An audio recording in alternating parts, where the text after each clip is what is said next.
Dr. Ibrahim Shira.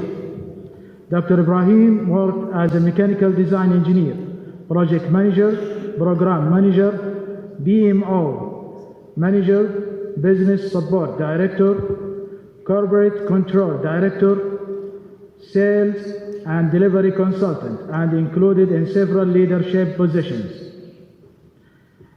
He has established many organizations. Dr. Ibrahim has more than 20 years of experience in defense, security, healthcare, agriculture, transportation, privatization, and technology. His presentation will help to understand the role of PMO in enabling Saudi Arabia Vision 2030 program in partnership with the private sector. Please join me in welcoming Dr. Ibrahim.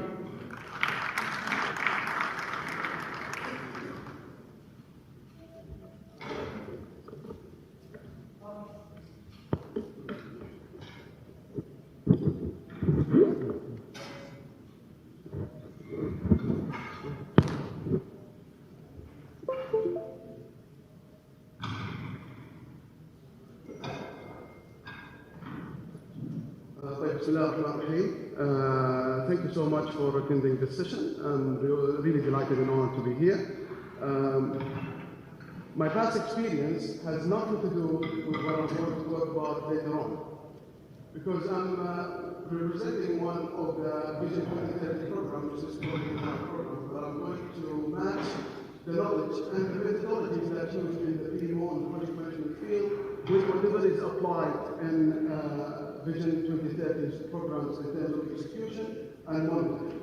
So my objective of this exercise is to review the existing literature, provide insight on the role of PMO in the existing strategic initiatives, understand PMOs within the spectrum of Vision 2030, understand the methodologies and governance used to execute initiatives, the quality of life as a focus area, and lessons learned from what we've done and the recommendation moving forward. So basically, whenever we hear something about the PMO, and I'd like to walk the stage just to have a feeling of the audience, we always come to across our minds the definitions already there in the literature. The PMO definition, data definition, APM definition, and other definitions across all organizations. In a short or in a nutshell, PMO is solving a problem. It's an organization within an organization. It's a deal within a deal. So just to make sure that you are effectively delivering what you promise to deliver in terms of efficiency, in terms of outcomes and outputs and benefits. So in a collaboration between all these organizations represented, we see a lot of definitions on the literature about the effectiveness or the efficiency or the efficiency of the organization. But from these definitions, we always drill down to see what is projects, what is program, what is portfolio, and we keep saying about the link between projects and capabilities, and programs with benefits and portfolios with special features. However, when it comes to reality, we see a lot of mixed use of these terminologies whenever we execute any of these projects. So we always ask ourselves, do we really understand what project management is, or program management is, or portfolio management is? Or even if it's in the context of the investment. In the context of investment, you go to portfolio management, for example, and you ask a banker, it's a portfolio of investments. So there's a lot of overlap and mix between other investments as well, compared to engineers and construction or IT or whatever engineering field. So, and also when you ask for about the classification of project management offices, you find multiple understanding of what project management offices are. So they call it project office. You could be having a spin-off project office that sits on a construction site which will follow up on the execution. You could have a simple project management office that would look after the project from execution. You could have a supporting project management office, a director project management office, and so forth. You can name it the way you want, but when it comes to government and how you embedded this project management methodologies and modeling into the government to execute and deliver projects, this is another aspect, and it's linked with what we call governance. So we understand that project management is about either, if we are talking about the project management and portfolio management, program management, we know it depends on your focus in enabling this project PMO. So, if you go back in 2016, you've heard His Royal Highness spoken in an interview about the importance and the criticality of having PMO on the government. So PMO, in this essence, meaning reporting and understanding the situation of the projects and following up on the execution, making sure that these projects are executed as per the plan. Now, the main constraints of projects, and we know, cost, time, scope, and this is the minimum you could go after when you execute the projects. However, going from top to down, from Vision 2030 to down to the initiatives, we had a lot of interesting subjects with the strategy people as delivery. Because whenever they stop on the initiative pillar, we go further than this and we want to define ourselves more than that. Now, in order to understand the genuinity of PMOs, we've drilled down to the notes that's already published online by PMI at different organizations about where the statistics stand on. So when you say something like 58% of organizations fully understand the value of project management, that is interesting. So there is a remaining, what we call it, remaining 42% that we do not understand, right? So 93% of organizations report using standard project management practices. This is promising. So meaning that these project management practices are used. And 93% on this sampling that's done by PMI. 68% of organizations on PMI annual survey said that they use outsourced or contract project management in 2018. So, using outsourced contract to manage your projects is meaning that you want to give capabilities to your organization so that you can uplift these capabilities. So later on in the future, you can handle these projects by yourself. It means training, meaning handling these projects and building the internal capabilities of your organization.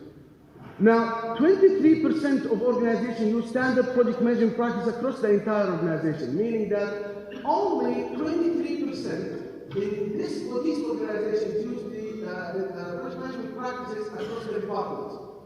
And this is a very low percentage when it comes to the audit. Now, when it comes to the software used, only 22% of organizations using PM software. I'm not talking about Outlook here. I'm talking about PM really end-to-end solution to look after the projects and look after every aspect of the project from the initiation to the closing.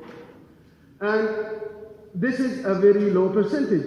And also 55% organizations don't have access to real-time KPI, and this is also a problem. Data can to be better for a long-term, what we call prosperity for the organization itself, because it's an asset.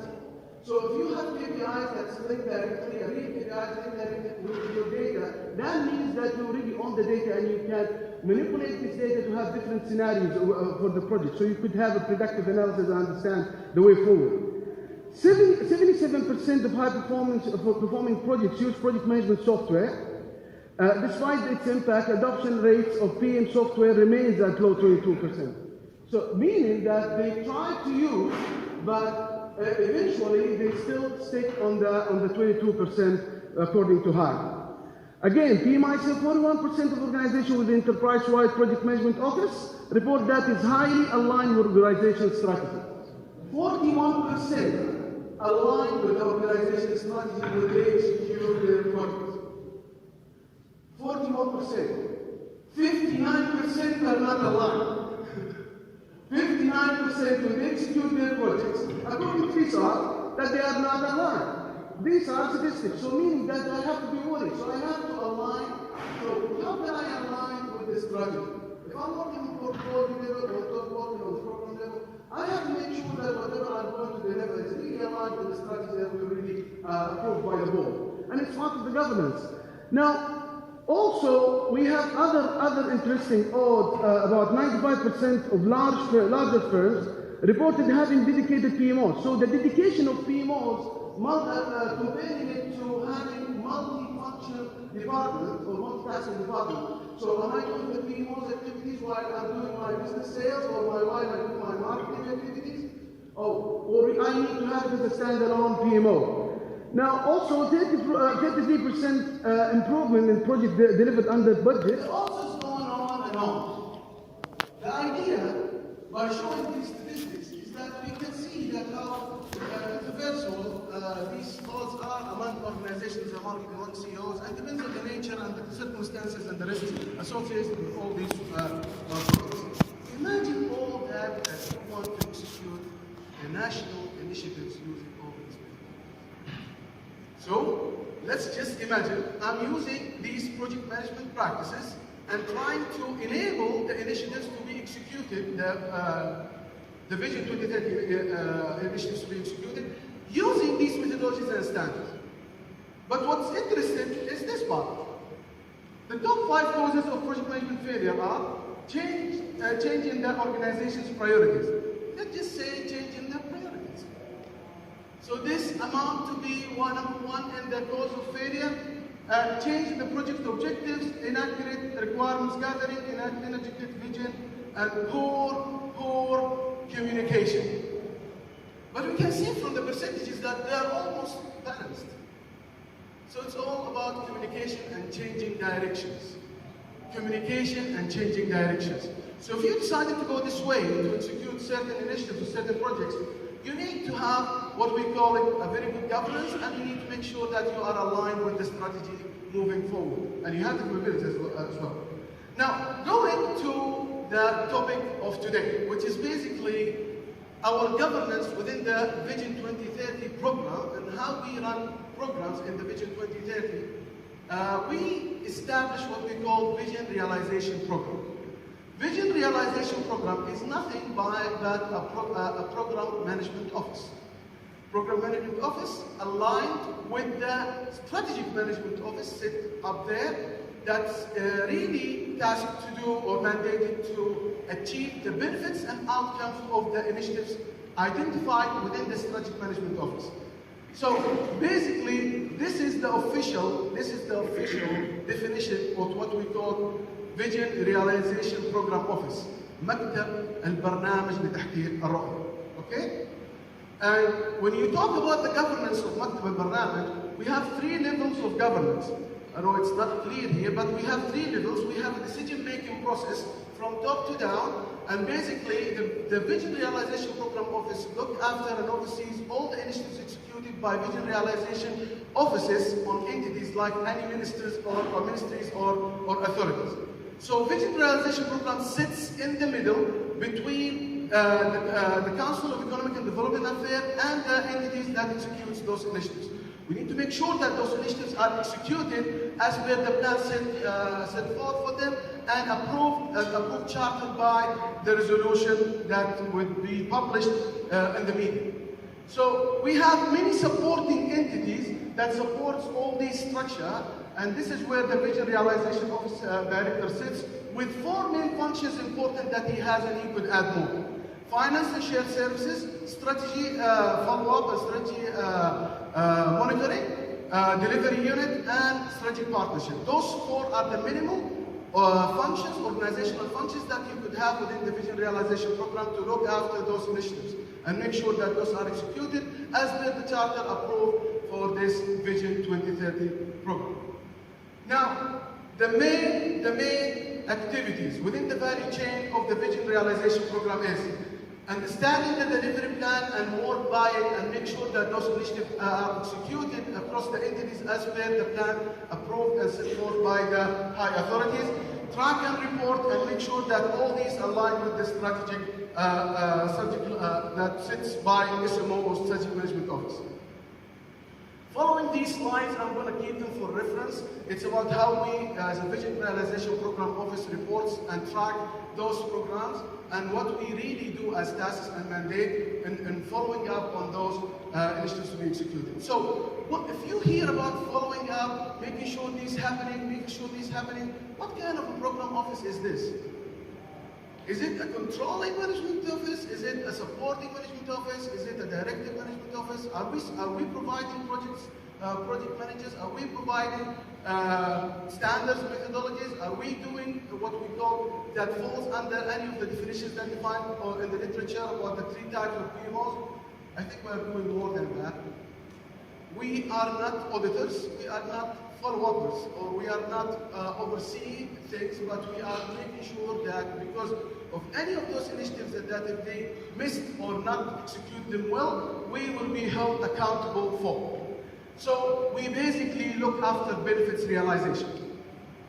So we talk about PMOs as an enabler to the Vision 2030 program. We're talking about benefits management and benefit realization and the life cycle, the typical life cycle that could be adopted from PMI, which is the benefit management realization cycle, from the identification to analysis and planning to realization and transition. We basically look to those initiatives. But we have problems. We have issues. So people from the private sector were gathered from different industry under one office to ensure that those initiatives are executed as per the plan. They came from different backgrounds. I came from the defense and security. Others came from constructions. Others, they came from education. And we tried to team up together to ensure that these initiatives are executed as per the plan. Okay, so let me take a use case about the quality of life program. There is a 13 Vision 2030 programs just published out there. One of which is the quality of life program. Driven from His Royal Highness words in the Vision 2030, we want to fulfill all citizen dreams and hopes, ambitions. Meaning that I want to create a livable city. I want to make people, whether they are, and also in the following sentences and paragraphs, you will see that we are addressing our clients or our audience, including everyone who's visiting Saudi Arabia, who's a citizen of Saudi Arabia, and who's a resident in Saudi Arabia. So, driven from the 3 main pillars, from the vibrant society to ambitious nations to thriving economy, we are more focused as a quality of life on the vibrant society. However, whatever we are doing as initiatives touch base on every other pillars as well. Now let's think about program management office.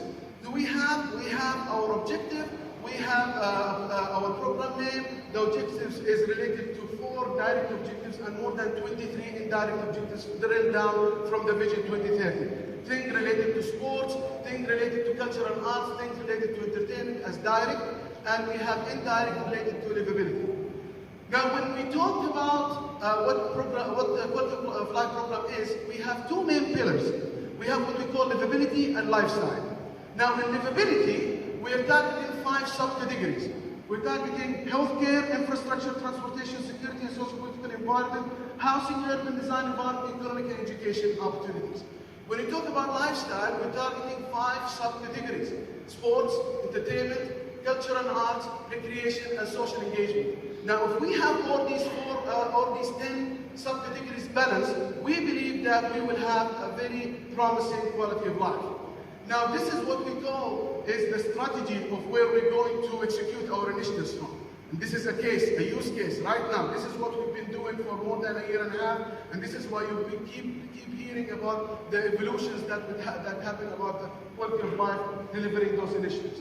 We have, as we said, that we have the lifestyle and we have the livability. We want to deliver high quality of life to all KSA residents. We want to make sure that in order to have the good livability side, you need to develop cities, you need to provide services, you need to change behaviors. We know that if we want to have a good lifestyle, we need to develop venues, we need to deliver offering, we need to drive participation. And this basically going to back up by developing regulations, sustainability, and communicating effectively. And if we intersect both, we can see how they are matching to enable those initiatives. Now, this was the exercise and more. Those guys who were sitting on workshops, they were really in a very immersive time to come up with KPIs, objectives, and initiatives that will really fill those gaps. So for each of those subcategories, we've identified certain aspirations, and we could translate those aspirations into KPIs. Now, when we talk about KPIs, we talk about socio-economic KPIs, it might be economical KPIs and social KPIs. We have economical KPIs, And all those KPIs could be illustrated on those presentations and could be referenced to whenever you want in this presentation. Economical KPI is basically addressing our daily life in terms of jobs and making money and having all these things, and it's part of and drilled down from the Vision 2030. So as a program office, we are accountable to make this happen. We have to be held accountable to make this happen, otherwise we have to leave. Someone else has to take over. So anyway, well, this is the level of accountability. Let me give you a story about the benchmarking. This is benchmarking across the world. Just we want to know where we position ourselves across the world, right? We are not playing alone in the yard. So one very interesting organization here, which I want to talk about, is AARP. AARP is a local index organization in the United States. It is not international. It's only for the United States. And it's a very interesting story behind AARP. However, but we are benchmarking ourselves also against Best Quality of Life of Living survey, World Happiness Index, Lifestyle Magazine, and Monaco, Economist Intelligence, and all these organizations, just to see where we have gaps, and we do our initiatives to fill those gaps using infrastructure projects. AARP was founded by a retired person in 1958, and he was alone. He was retired. He just came out of work, and he was a doctor. His name is Ethan Trillis. And he decided to make a non-for-profit organization, which is basically, he made a retired association in the United States, and he was alone. Now, they have more than 50 million members. He's dead, it's all right. But what he does back then is basically he built an index for neighborhoods, not for cities. He said that I'm a senior person. I need to make sure that whatever neighborhood I'm going to move into, it's really accommodating me and really has all the features that's really going to facilitate me moving, the accessibility, the connectivity, all these things. And this is a very interesting story because Lyndon Johnson, the 36th or 38th President of the United States, he addressed the State Union using the terms quality of life based on this association. So we see how non-for-profit organization has a lot of influence. And for each of those pillars, we identify KPIs. We identify KPIs for healthcare, life expectancy, prevalence of diabetes, hospitality beds. We identify for infrastructure, transportation, and so on. These are good references for you to see the benchmarking for each of those KPIs. And I think it's good references for you to go back to in terms of KPIs and how we do our work on the VRB. Now, what was the lessons learned from all this? The lessons learned basically is that the definition of initiative. This is the first problem we have. Is initiative a program? Is initiative a project? Is initiative a mega project? The definition or the scoping of those initiatives. How we can define them. Sometimes you manage initiatives which gather to be a program as projects and you fail.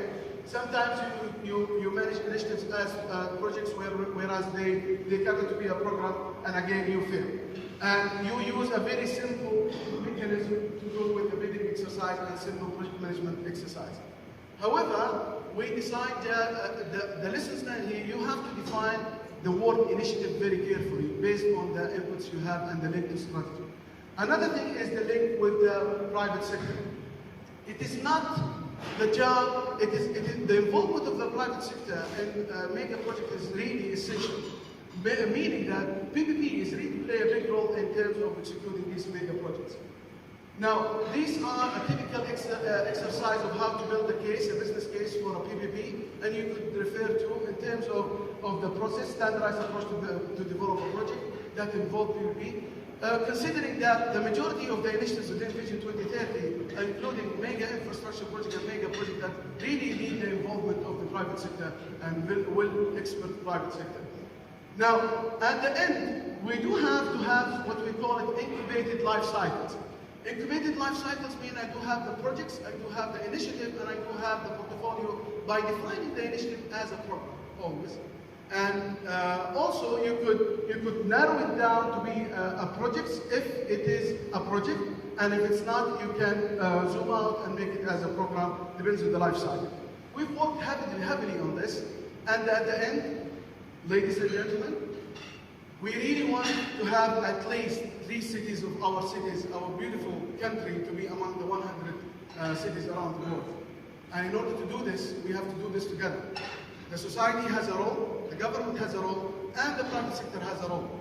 Whoever is there, I was very fascinated about the presentation that was given about the airport, the Jeddah airport, the King Abdulaziz airport. And I really looking forward to have more infrastructure projects that really would engage private sector and public sector together. And at the end, I would like to show you a video.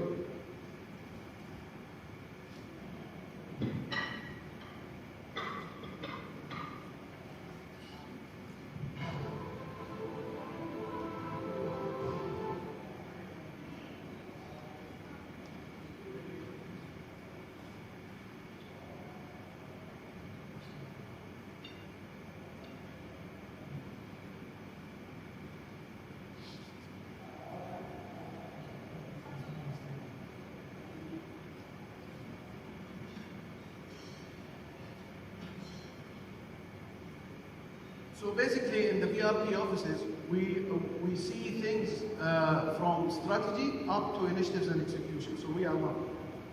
Here you go.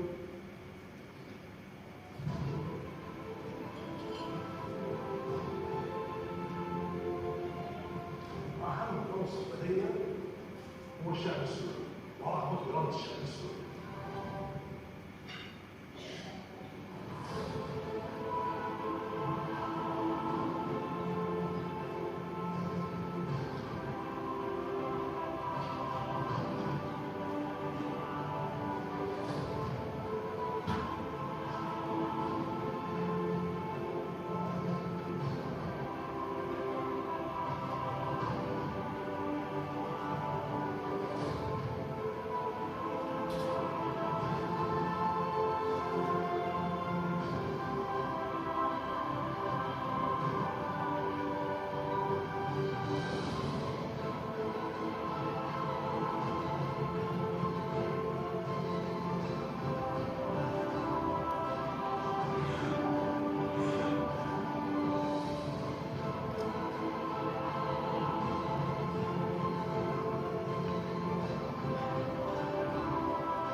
كيف نخلق بيئة كفاءة وجيدة ورائعة في وطننا، كيف نكون نخرج وطن، كيف نكون جزء مساهم في تنمية الحراك العالم سواء على المستوى الاقتصادي أو المستوى البيئي أو المستوى الحضاري أو الفكري إلى آخره. هذا هو الذي سيقدم كثير للسعودية وللعالم.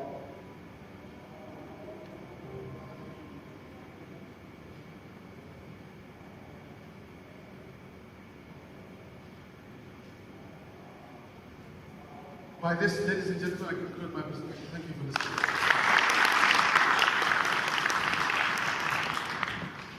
Thank you, Dr. Ibrahim, for the wonderful and informative presentation. Now we will leave the chance for the Q&A.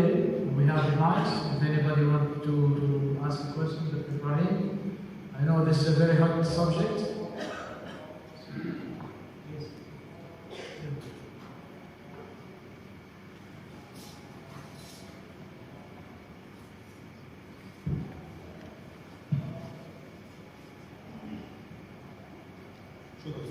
really appreciate it. جزاك الله. اتكلمت عن الليسونز ليرنينج. مفيش شك الليسون ليرنينج دي عباره عن كنز معلومات في اي مؤسسه. حسن الحظ ان البي ام اي اكس 8 شابتر عنده توجه ان يبني ليسونز ليرنينج داتابيز. الحمد لله خدنا الموافقه ومدير هذا المشروع هو الاخ السعيد اللي واقف جنبك. فهل يا ترى في امكانيه نتعاون مع بعض ان احنا نستفيد من هذا الكنز المعلوماتي عن طريق الشابتر؟